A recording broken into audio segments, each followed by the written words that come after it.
Il y a eu le porte-parole de la Côte d'Ivoire, Hans, qui a dit, et je cite, le premier truc qu'il a eu à dire, le statement qu'il a eu à dire, il a dit, attaque de l'aéroport de Niamey, le porte-parole de Ouattara répond aux accusations de l'AES. Nous n'accepterons pas que le nom de celui qui incarne la Côte d'Ivoire soit vilipendé.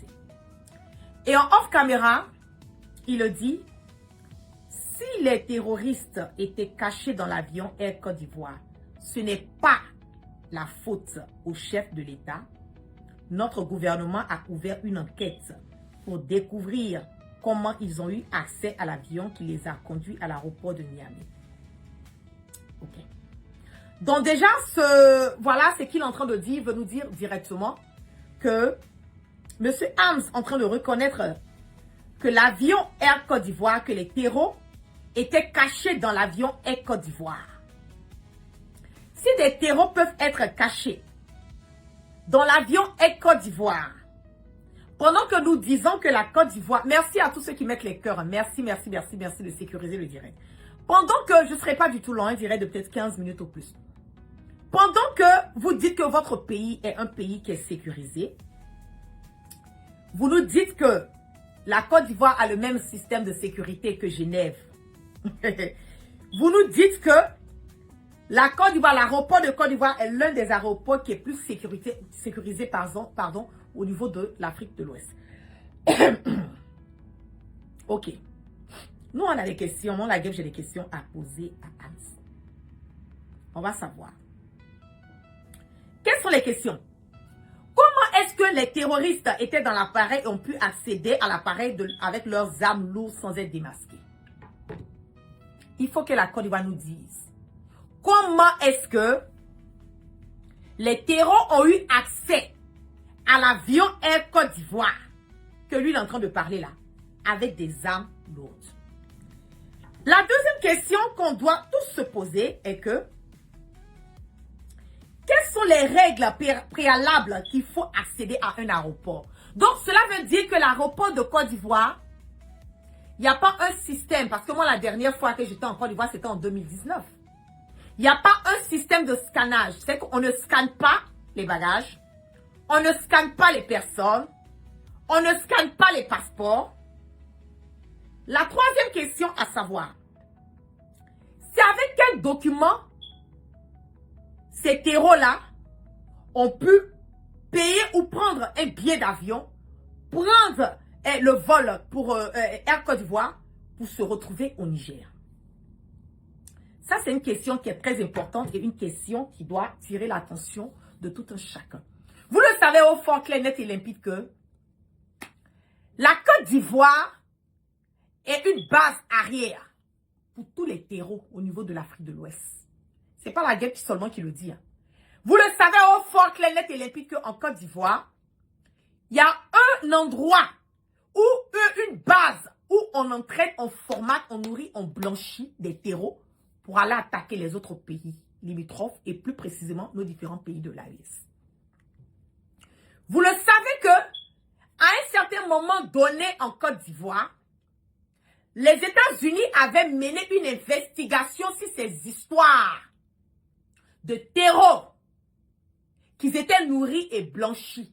Même l'endroit où ils habitaient en Côte d'Ivoire, ils ont été géolocalisés par les services de renseignement américains qui ont donné l'information aux services de renseignement français, qui ont à leur tour donné l'information aux services de renseignement de merde et de bordel de Ouattara. Et ces terreaux avaient des documents et des passeports ivoiriens. Ils se baladaient dans la sous-région. Ils sont même allés à cette période jusqu'au Madagascar, revenir en Côte d'Ivoire encore pour créer des groupes de terreau, des histoires de Hezbollah, tout et tout, en Côte d'Ivoire. Quand on vous parle de ça, blanchiment des capitaux, là, en Côte d'Ivoire, ces histoires d'Hezbollah, là, nous savons très bien que c'est une réalité qui a été démontrée déjà, puisque c'est cette même Côte d'Ivoire, c'est les Américains qui ont mis cette même pression, qui ont donné des informations sur ce qui s'est passé sur le territoire ivoirien. Donc, quand on vous pose la question de savoir comment est-ce que ces terreaux, réellement, s'ils ont pu avoir accès à l'avion Air Côte d'Ivoire, On peut voyager. Nous sommes sûrs, clair, net et limpide, que ces terreaux ont pu voyager avec un passeport ivoirien. Parce qu'aujourd'hui, le passeport ivoirien est devenu un passeport qui est facile à l'obtenir. Il suffit de pouvoir glisser quelque chose et on te fait le passeport ivoirien, même si tu n'es pas ivoirien. Combien de ces terreaux, de ces gens de Hezbollah ont les passeports ivoiriens? Il y en a beaucoup. Ça, c'est même pas un débat. Et encore une autre question. Est-il possible de prendre Air Côte d'Ivoire comme on prend son taxi pour se rendre à l'hôtel? J'ai bien aimé cette question qui a été posée. Comment ils ont eu accès au bord de l'avion? Il y a un problème que les gens doivent comprendre, les Ivoiriens doivent comprendre et nos dirigeants de l'AES plus généralement, comme on le dit, nos présidents, nos différents présidents, le général Tiani, le capitaine Ibrahim Traoré, et aussi le président, comment on appelle, Assimi. Vous savez, Alassane Dramane Ouattara n'est pas à sa première tentative. Il ne sera pas à sa dernière tentative. Aujourd'hui, nous sommes arrivés à un certain moment donné où, soit nous allons leur montrer, quand je dis leur montrer, je parle de nos dirigeants de l'AES, vont taper sur la table et dire réellement les choses comme elles sont. Parce que nous n'allons pas continuer encore dans ça. Alassane Dramane Ouattara, s'il peut se lever, nourrir, blanchir, mettre des terreaux dans un vol de Air Côte d'Ivoire, aller jusqu'au Niger, prendre possession de l'aéroport, essayer de déstabiliser le Niger avec l'appui du Bénin et l'appui de la France. Et qu'aujourd'hui, nous avons des preuves inattaquables qui démontrent que ces personnes, et l'une parmi ces personnes qui ont été arrêtées, et ces personnes qui ont été, comment on appelle, qui ont perdu leur vie pendant cet attentat, il y avait d'autres qui avaient des identités françaises, il y a d'autres qui avaient des identités, comment on appelle, ivoirienne. Donc, si la Côte d'Ivoire ne veut pas reconnaître qu'ils sont à la base de l'attaque du Niger, moi, je pense que le Niger doit faire un extra mal. Aller encore plus et démontrer par A plus B que le bordel et la zizanie que Ouattara veut créer au sein du Niger ne passera pas. L'alternative à donner, c'est quoi? Je vais parler haut, je vais parler fort. Tant que le Niger, tant que nos pays, nos dirigeants de l'AES là, vont pas attaquer Alassane Dramane Ouattara jusqu'à dans sa chiotte, Ouattara ne va jamais arrêter d'attaquer l'AES. Tant que, je répète encore, tant que le président Tiani, le capitaine Ibrahim Traoré, le général Assimi Goïta, tant que nos dirigeants de l'AES ne mettent pas force ensemble pour trouver une solution dans cette histoire de Ouattara, je le dis au fort, clair, net et limpide que Ouattara ne va pas arrêter de chercher à déstabiliser le Burkina, le Mali et le Niger. J'ai encore reçu une information, vous savez, ces 2 jours, comme c'était un peu souffrance, c'était pas facile pour moi. Là même, je force un peu pour sortir, pouvoir faire le direct et partager avec vous les informations que je reçois. En ce moment et à cet instant T, au niveau de la frontière du Burkina et de la Côte d'Ivoire, il y a beaucoup d'affluence là-bas avec les autorités ivoiriennes ont envoyé des mercenaires qui sont plantés à la frontière du Burkina et de la Côte d'Ivoire. Je vais demander encore au service de renseignement de prêter attention à la frontière du Burkina et de la Côte d'Ivoire. Toutes les frontières, c'est mieux même de dire toutes les frontières, de prêter attention. Parce que la mission qui a été donnée à Ouattara pour sécuriser son 4e mandat qui a fait couler malheureusement encore le sang des Ivoiriens, c'est de se rassurer à déstabiliser le Burkina ou le Mali ou le Niger. Vous savez très bien qu'en ce moment, il y a un problème avec Orano dans cette histoire d'uranium entre le Niger et la France. S'ils arrivent à déstabiliser un des pays de l'AES tombe. Je suis en train de parler fort aujourd'hui. Si la France, Ouattara et ses alliés arrivent à déstabiliser un pays de l'AES tombe. Comme nous ne voulons pas cela, et comme nous ne voulons pas que l'AES tombe dans la main de Alassane Dramane Ouattara et de la France, je le dis, la seule, l'unique manière de pouvoir remédier à cela, c'est de quoi? C'est de se protéger. Et se protéger comment? C'est d'aller attaquer Ouattara. Il y a certaines personnes qui vont trouver que la guêpe, tes propos sont un peu trop forts, ou bien, ah non, faut pas dire ça, on va attaquer Ouattara. Qu'est-ce que... Non. Arrivé à un certain moment donné, nous sommes en train de parler, pas seulement de la vie des Burkinabés, pas seulement de la vie des Maliens, ou pas seulement de la vie des Nigériens. Aujourd'hui, là, si un des pays de l'AES tombe, je touche du bois, je le dis, que tout l'AES va tomber. Et la seule et unique manière de pouvoir remédier à cela, c'est d'attaquer Ouattara. Parce que moi, je ne vois pas une autre solution pour l'AES de pouvoir se protéger. Tant que l'AES ne va pas montrer à Alassane Draman Ouattara depuis sa chiotte que le bordel et la zizanie qu'il pense pouvoir maintenir au sein de l'AES, on peut faire pareil à Ouattara. Ouattara ne va jamais arrêter de chercher à déstabiliser le Burkina, le Mali ou le Niger. Ce n'est pas premier attentat. Et selon l'information que j'ai, ce n'est pas le seul attentat qu'ils ont promis de faire au Niger. Ça ne sera non plus pas le dernier. Je le dis. Ils ont promis de faire des attaques répétitives.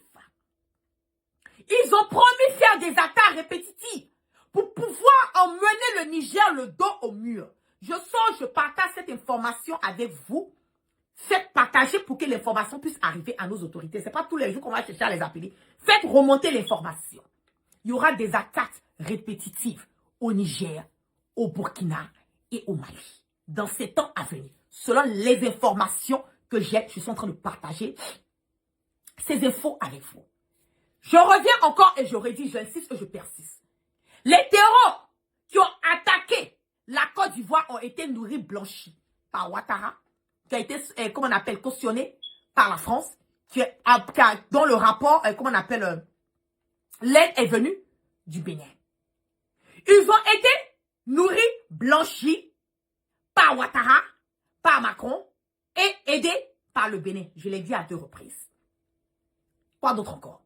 Ils ont été déplacés de la Côte d'Ivoire depuis la base de déstabilisation, la base de la déstabilisation de l'AES que Ouattara a en Côte d'Ivoire. C'est depuis cette base qu'ils ont recruté ces terreaux-là pour les emmener jusqu'au Niger. Il y a d'autres qui sont passés par avion, il y a d'autres qui sont passés par la foi. Encore en complicité, comme dans un pays, il y a toujours, comme nous les Djula, on le dit là, Moussokolondéon, c'est des enfants d'une mauvaise femme, des enfants même de la patrie, qui n'ont pas d'amour pour leur propre patrie, qui cherchent vouloir aller s'allier à d'autres personnes, venir déstabiliser, tuer les gens, moufler les gens dans leur pays là. Je le dis au fort, clair et net que il n'y a pas autre solution. Ces temps à venir au Niger, au Mali et au Burkina les attentats seront répétitifs. J'ai eu cette information et je sors pour partager cette information avec mes frères de l'AES et aussi pour que l'information puisse arriver jusqu'à nos autorités de l'AES. Les services de renseignement russes ont déjà dit. Emmanuel Macron a débloqué des millions d'euros pour pouvoir trouver des voies et moyens à déstabiliser les pays de l'AES et encore plus aller loin, à Diouf, le capitaine Ibrahim Traoré. Donc, quand le capitaine Ibrahim Traoré nous dit que l'hiver noir arrive, ça n'a même pas encore débuté. Là, nous sommes dans les préliminaires. Tout ce que vous êtes en train de voir au niveau du Niger, c'est le début. Ça n'a même pas encore débuté. Les vraies attaques au niveau du Niger, du Mali et du Burkina, ce que je suis en train de dire là, écrivez, faites des captures, sauvegardez cette vidéo que je suis en train de faire aujourd'hui. Le 5 février, jeudi 5 février 2026. Ce direct que je suis en train de faire, je vais demander à toutes ces personnes qui sont connectées, plus de combien de milliers de personnes sont connectées simultanément sur toutes mes plateformes, de sauvegarder précieusement cette vidéo. Parce que le moment opportun, et je prie qu'il n'y ait pas un moment où je vais ressortir pour dire je vous ai dit ça. Mais je le répète, des attentats, des attaques seront faites simultanément au Burkina, au Mali et au Niger. Et ce qui est arrivé au Niger, ce ne sera pas le premier ou le dernier. Ils ont encore d'autres attaques encore qui sont supposées faire au niveau du Niger. Donc, il faut que nos 3 pays de l'AES puissent trouver des voies et moyens. Parce qu'arrivé à un certain moment donné, quelqu'un qui vient à tout moment te taper là-dessus, quelqu'un qui vient à tout moment vouloir te déstabiliser toi-même sur ton propre territoire, il faut que ces gens-là puissent eux aussi rentrer dans ce qu'ils ont à faire pour aller trouver Alassane Dramane Ouattara jusqu'à dans sa chiotte pour lui dire que il n'a pas le contrôle de la violence. Il n'a pas le contrôle de la déstabilisation. Il n'est pas celui qui pense qu'il peut se mettre à l'aise, se lever chez lui en Côte d'Ivoire, nourrir et blanchir des terreaux, les mettre sur des routes, les mettre dans des avions, aller déstabiliser d'autres pays et penser que cela va rester impuni. Non, nous ne devons pas mettre Alassane Dramane Ouattara confortable. Les pays de l'AES doivent se mettre dans une posture où ils doivent s'aimer le bordel et la zizanie à Alassane Dramane Ouattara pour qu'ils comprennent que quand lui se lève là, il cherche à les déstabiliser les autres pays de l'AES. Ces mêmes personnes-là peuvent venir déstabiliser. Il faut que nos dirigeants de l'AES, et je le dis avec tout le respect, il faut qu'ils commencent aussi à voir sur le volet d'aller dire bonjour à Alassane Dramane Ouattara jusqu'en Côte d'Ivoire. Il faut qu'ils le fassent. Il faut que nos présidents de l'AES se lèvent et trouvent des voies et moyens pour aller dire bonjour à Alassane